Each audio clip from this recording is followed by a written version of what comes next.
యుగం ముగింపబడినట్లు అయ్యింది. అయితే తదుపరి దానిని సిద్ధం చేయకుండా దేవుడు ఎప్పుడు కూడా ఉన్న వెలుగును మరుగు చేయడు. కథ ముగిసిపోలేదు, అది చేతులు మారుతుంది అని పరలోకం తెలియజేయుటకు గాను రెబ్కా సారా గుడారములోకి ప్రవేశించినప్పుడు నిలిచిపోయిన అద్భుతాలు తిరిగి వచ్చాయి. వారమంతా వెలిగే షబ్బాతు దీపాలు, గుడారం పైన దైవిక మేఘం మరియు పిండి అందు దీవెన. రెబ్కా సారా యొక్క నిర్మలత్వము కొనసాగించడానికి ఎంపిక చేయబడలేదు, కానీ భూమిపై ఎవ్వరూ చూడని యుద్ధాన్ని చేయుటకు ఆమె ఎన్నిక చేయబడింది. అనేక సంవత్సరాల ఎదురుచూపు తరువాత రెబ్కా గర్భం దాల్చినప్పుడు ఆధ్యాత్మిక ప్రపంచమంతా కదిలించబడింది అని మిద్రాష్ తెలియజేస్తుంది. ఆమె గర్భంలో 2 ఆత్మలు వాదించుకుంటున్నాయి, 2 శక్తులు కుస్తీ పడుతున్నాయి, 2 భవిష్యత్తులు ఢీకొంటున్నాయి. ఇది సాధారణ గర్భం కాదు, ఇది 2 ప్రపంచాల మధ్య యుద్ధం. రెబ్కా తోరా పఠిస్తున్న గృహం దగ్గర నడిచిన ప్రతిసారి యాకోబు బయటపడడానికి పోరాడేవాడు. ఎందుకంటే అతని ఆత్మ అత్యున్నతమైన వెలుగు నుండి వచ్చింది. విగ్రహాలు ఉండే ప్రదేశం ఆమె దాటినప్పుడెల్లా గర్భమనున్న ఏసావు బయటకు వచ్చుటకు తన్నేవాడు. ఎందుకంటే అతని ఆత్మ కోరికల ప్రపంచం వైపుకు లాగేది. రెబ్కా కేవలం నొప్పిని మాత్రమే అనుభవించడం లేదు, ఆమె 2 ఆధ్యాత్మిక ప్రపంచాల ఘర్షణను అనుభవిస్తుంది. యాకోబు మరియు ఏసావు ప్రపంచంలోకి మొదట ప్రవేశించే హక్కు కొరకు పోరాడుతున్నారు. ఎందుకంటే ప్రథమ సంతానం ఆధ్యాత్మిక శక్తిని కలిగి ఉంటుంది. ఎవరు ముందుగా బయటకు వస్తారో వారు చరిత్రను రూపొందిస్తారు అని సోహారు చెబుతుంది. రోజులు గడిచాయి, వారాలు గడిచాయి. ఆ బాధ భరించలేనిదిగా మారింది. అది శారీరక బాధ కాదు, ఆమెలో 2 వ్యతిరేక భవిష్యత్తులను అనుభవించడం వల్ల కలిగే భావోద్వేగ బాధ. ఇదే నా జీవితం అయితే నేనెందుకు బ్రతికి ఉన్నాను? నా గర్భం ఒక ఉయ్యాలు కాదు దేవా. యుద్ధం జరుగుతున్న రంగస్థలాన్ని మోస్తున్నట్టు అనిపిస్తుంది. నేను శిశువును మోస్తున్నానా లేక యుద్ధ భూమును మోస్తున్నానా అని ఆమె తట్టుకోలేక ఏడ్చింది. ఆమె ఫిర్యాదు చేయటం లేదు, ఆమె సత్యం కొరకు తీవ్రంగా తహతహలాడుతుంది. కాబట్టి ఆమె దేవునిని అడిగి తెలుసుకుందామని వెళ్ళింది. అందుకు దేవుడు, నీలో 2 రాజ్యాలు ఉన్నవి, 2 రాజులు నీ నుండి ఉద్భవిస్తారు. వారు ఎన్నటికీ ఒకేలా ఉండరు. అయితే పెద్దవాడు చిన్నవాడికి సేవ చేస్తాడు.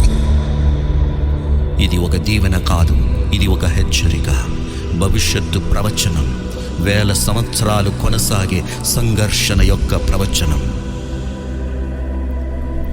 ఆ రోజు వచ్చింది. రోమములతో నిండుకొని ఎర్రని వాడై విస్ఫోటక శక్తితో మండుతున్న ఆత్మలా ఈ ప్రపంచమునకు మొదట ఏసావు ప్రవేశించాడు. ఏసావు మడమ పట్టుకొని అతని వెనకాల యాకోబు వచ్చాడు. ఏసావును వెనక్కి లాగడానికి కాదు గాని కథ అంధకారముతో ముగియదు, నేను వెలుగును కొనసాగిస్తాను అని చెప్పడానికి. వారు పుట్టిన క్షణం నుండి వారి స్వభావాలు స్పష్టంగా ఉన్నాయని మిద్రాష్ చెబుతుంది. ఏసావు ప్రేరణ యొక్క స్వారూప్యం, యాకోబు ఉద్దేశం యొక్క స్వారూప్యం. ఒక దినం ఏసావు అలసిపోయి కోపంగా ఇంటికి వచ్చాడు.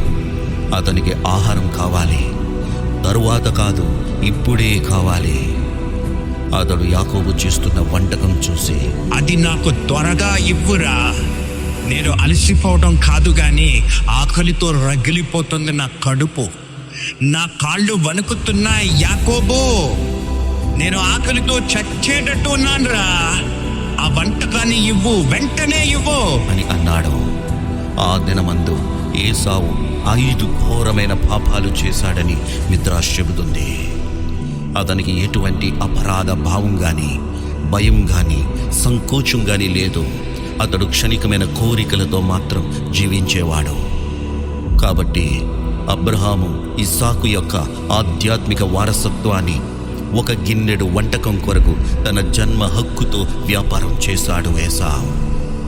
ఏసావుకు భవిష్యత్తు గురించిన పట్టింపు లేదు. యాకోబునకు భవిష్యత్తు చాలా ప్రాముఖ్యం. సంవత్సరాలు గడిచాయి. ఇస్సాకు వృద్ధుడయ్యాడు. అతని కన్నులు మందగించింది. అతను ఏసావు బలాన్ని చూశాడు, కానీ ఏసావు అంతర్గత చీకటిని చూడలేకపోయాడు. అయితే రిబకా దానిని చూడగలిగింది. ఆమె ఆత్మ సారా దర్శనాన్ని వారసత్వంగా పొందింది కనుక సారా చూసిన దానంతటిని రిబకా చూడగలిగింది. నిబంధన వెలుగును సంరక్షించగల వానికి ఆశీర్వాదం వెళ్ళాలని ముఖ్యమైన విషయాన్ని ఆమె గ్రహించింది. ఆ బిడ్డయే యాకోబు. కాబట్టి ఆమె యాకోబు ఆశీర్వాదం పొందేలా నడిపించింది. మోసం ద్వారా కాదు గాని నిర్ణయించబడిన విధి ద్వారానే. యుద్ధమును, దేశ బహిష్కరణను, బాధను చరిత్రలోనికి తీసుకెళ్లగల వ్యక్తి చేతుల్లోకి అబ్రహాము పొందిన దీవెన వెళ్ళింది. ఇది ఇద్దరు సోదరుల గూర్చిన కథ కాదు. ఇది ప్రతి మానవ హృదయములో జరిగే యుద్ధమును గూర్చి తెలియజేస్తుంది. మన ప్రతి ఒక్కరిలో ఒక ఏసావు మరియు ఒక యాకోబు ఉన్నాడు. ఏసావేమో క్షణికమైన కోరికలతో నిండిన సుఖాన్ని వెతుకుతున్నాడు. యాకోబు ఏమో సత్యవంతమైన ఉద్దేశంతో కూడిన గమ్యాన్ని కోరుకుంటున్నాడు. రెబెకా గర్భం లోపల పోరాడినట్లుగానే అనుదినం ఈ రెండు వర్గాలు మనలో పోరాడుతూ ఉంటాయి.